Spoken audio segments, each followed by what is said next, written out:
What's going on, everyone? Jeremy here from The Quartering, and Pewdiepie has returned, much to the joy of smear media, who relies solely on smearing the man's intentions, speech, and videos knowingly to paint him in a bad light and appeal to, I guess, morons on Twitter that like to retweet hate about him. I'm not exactly sure. Now, I had a sneaking suspicion that he wouldn't be gone very long, because Sive, his editor, was actually helping out here on the channel.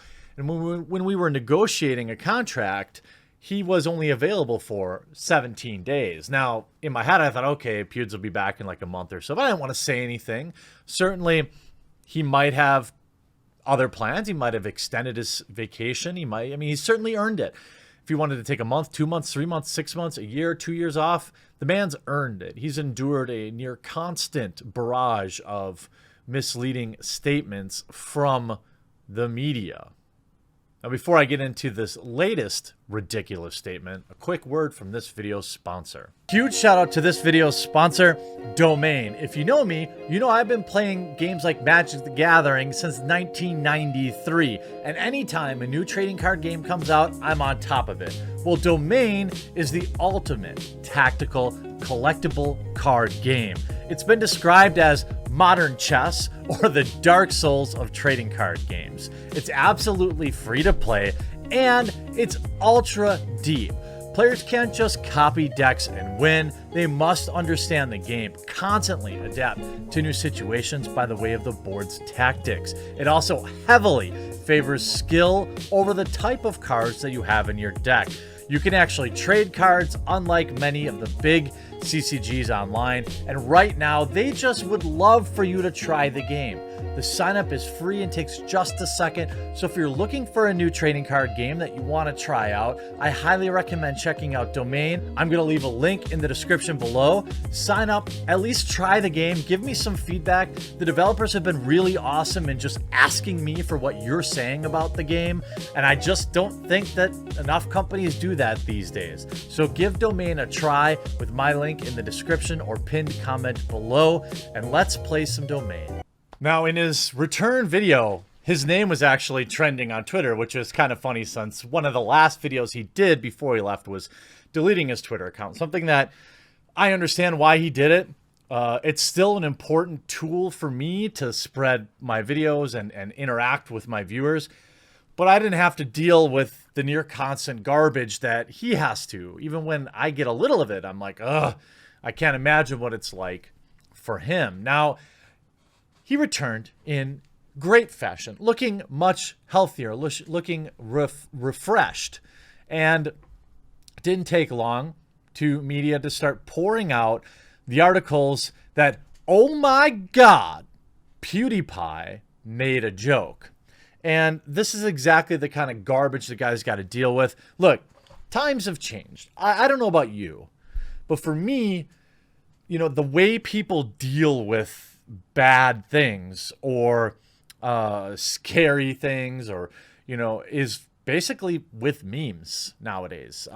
That's the way people deal with it. It's just like if, you know, September, 11th had happened right now, there would probably almost immediately be memes, just because that's the way we deal with it. Sure, dark humor isn't for, is like food. Not everyone gets it. But at the end of the day, it's still humor, and it's still a coping mechanism. And in fact, it's got to be probably one of the purest, most effective coping mechanisms that people have nowadays. It's leagues better than taking pills or paying for expensive therapists. If you see a meme and it's about something, that is causing you stress, and you can laugh a little bit about it, where's the harm in that? I think that the world needs more laughter, but that wouldn't stop articles like PewDiePie laughs at CV in racially edgy video return. It wouldn't be classic racist PewDiePie moment without mocking Chinese or having a good laugh at the expense of people dying and having their livelihoods ruined.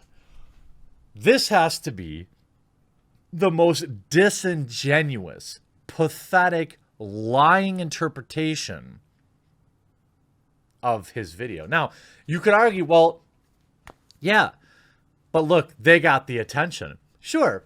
And archive.is will see a nice little traffic boost after I publish this video, but their website won't get any actual clicks from it. Not from me, not from my viewers. Now, he was on a 37-day hiatus, and he's back to his old ways right off the bat. Wait a minute. Is that a reference to bat soup? Oh, no.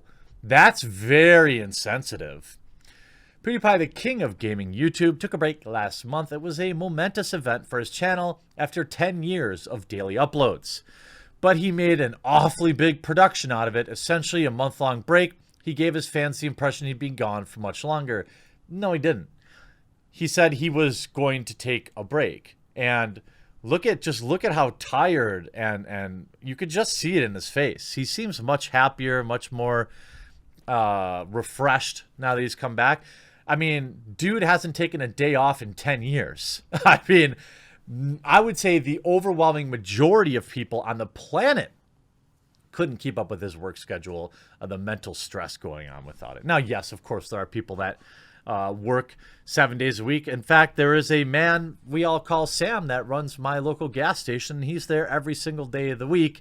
But I think if he was in the financial position, he would tell you that he would gladly take a month off. Anything to juice those views. It worked. Fans binged watched his final video over 23 million times by the time Felix had returned.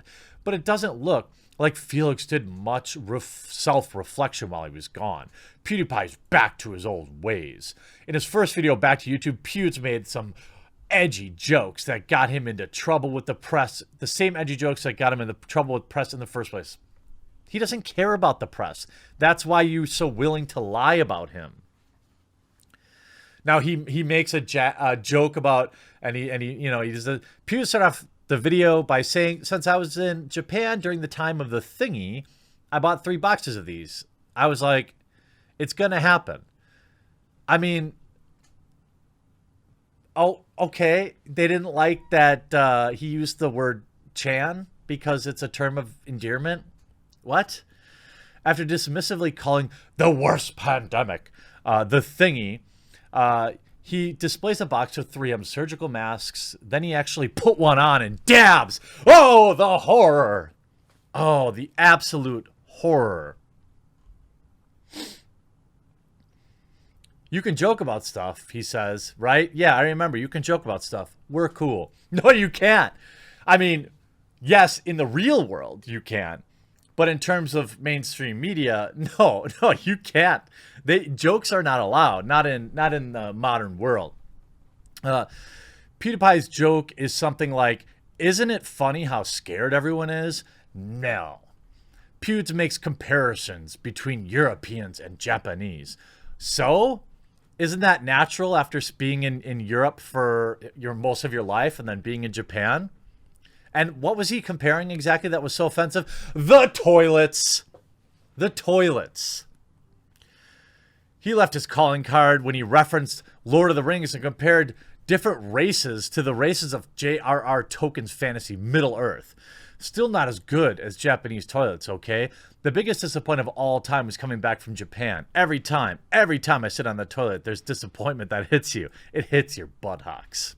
It's cold, it doesn't spray, and you have to wipe. And then you realize you're the savage, and they're the elves, just like Lord of the Rings. Pfft. Sounds like he watches. The D show. What?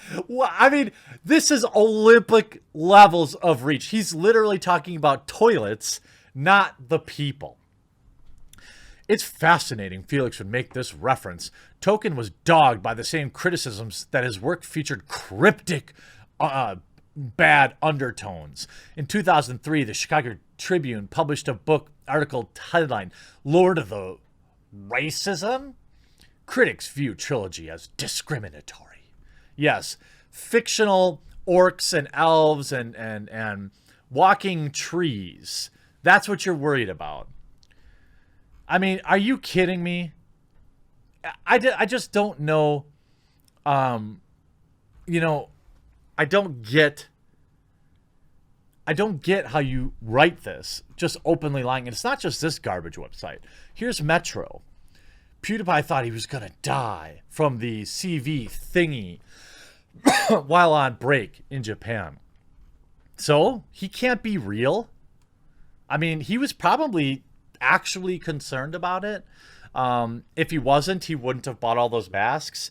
And by the way, that's what everyone does there. That's why there's like a global shortage of these 3M masks. He's back after a month-long break, and he's apparently spent most of it in Japan worrying about getting sick, as well as getting a haircut and growing a beard by the look of things. The internet star uploaded his first video in a month, and everyone's upset that he talked about literally a worldwide trending topic. It's the same type of people that get upset. Now, I'm not comparing myself to PewDiePie here, but it's the same type of people that are like, oh, you cover a commentary channel and you're talking about something that's controversial or in the news right now. Oh, you're such a grifter.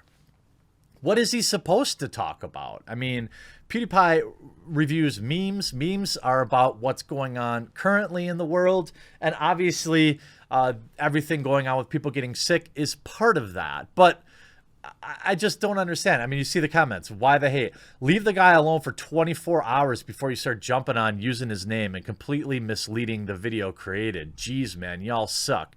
And you know what it's led to? Look at now. Now he runs a...